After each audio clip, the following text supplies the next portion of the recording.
ఒక జంట విడాకులు తీసుకున్న తర్వాత మళ్ళీ పెళ్లి చేసుకోలేదు ఇంక వాళ్ళిద్దరు జీవితంలోనే పెళ్లి చేసుకోలేదు. అటువంటి పరిస్థితుల్లో ఏదైనా ఒక టెంపుల్కి వెళ్ళినా ఎక్కడికి వెళ్ళినా అంటే సెపరేట్గా ఒక సంకల్పం చెప్పాలంటే అమ్మాయి ఏ గోత్రం చెందుతుంది అప్పుడు? సంకల్పం విషయానికి వస్తే వేదకాలంలో విడాకులు తీసుకోవటం అనే కాన్సెప్ట్ లేదు. సనాతన ధర్మంలో ఆ కాన్సెప్ట్ లేదు. సనాతన ధర్మాన్ని పాటించి తీరాలి, పాటిస్తున్నాం అనుకుంటే విడాకులు తీసుకోకూడదు. కానీ స్మృతి ఒప్పుకుంది కదా. ఇదే విషయాన్ని యక్షప్రశ్నల సందర్భంలో ధర్మరాజుని యక్షుడు అడిగాడు. అడిగితే చెప్పాడు, నాయన అసలు భగవత్ స్వరూపమైనటువంటి ధర్మంలో మార్పులు ఏముంటాయి, ఏముండదు. కానీ ఈ లోక వ్యవహారాల్లో ఎక్కువ మంది పాటిస్తూ వాళ్ళకి చేయటం చేత కాకపోవడం వల్ల కానీ ఇలా చేసేవి కొన్ని ఉంటాయి, అవి కూడా చెల్లుబాటు అవుతాయిలేపో అన్నాడు. కానీ అది ధర్మం అని చెప్పలా. భగవంతుడు దాన్ని ప్రోత్సహిస్తాడు, సమర్థిస్తాడని చెప్పలా.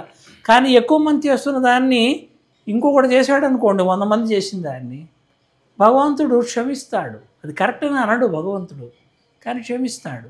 ఈ కాన్సెప్ట్ మనం అర్థం చేసుకోవాలి.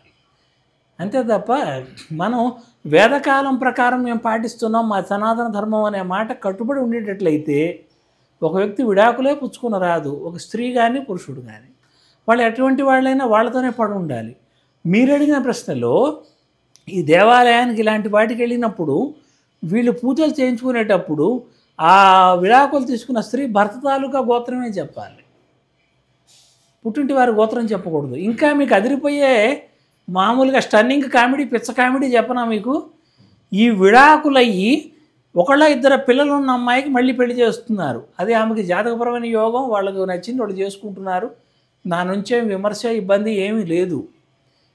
కానీ ఆమెకు వివాహం చేస్తున్నప్పుడు పుట్టింటి వాళ్ళ గోత్రంతో చేస్తున్నారు కొంతమంది. అది తప్పు. ఏ భర్త అయితే విడాకులు ఇచ్చారో అతని భర్త గోత్రంతోనే వివాహం చేయాలి. ఇంకో కీలక రహస్యం కూడా చెబుతున్నాను. పెళ్ళయి ఒకళ్ళిద్దరు పిల్లలు ఉన్న అమ్మాయిని కన్యాదానం చేస్తున్నారు. ఆమె కన్య ఎలా అవుతుంది? కాపురం చేసింది, సంతానం కలిగింది కదా. సంతానం కలకపోయినా కాపురం చేస్తే కన్య ఎలా అవుతుంది?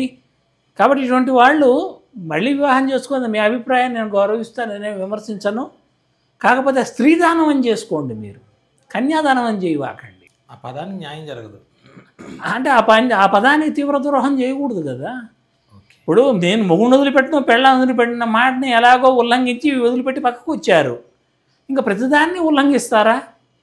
ఇప్పుడు తప్పు చేయడం తప్పనిసరి అయినప్పుడు ఏవో అవసరమైన కొన్ని తప్పులు చేయాలి. కానీ ప్రతి పాయింట్ మేము తప్పే చేస్తామంటే మొత్తం అన్ని తప్పులు చేస్తే తప్పుడు బ్రతుకు అవుతుంది. ఎవరిదైనా, స్త్రీలదైనా పురుషులదైనా.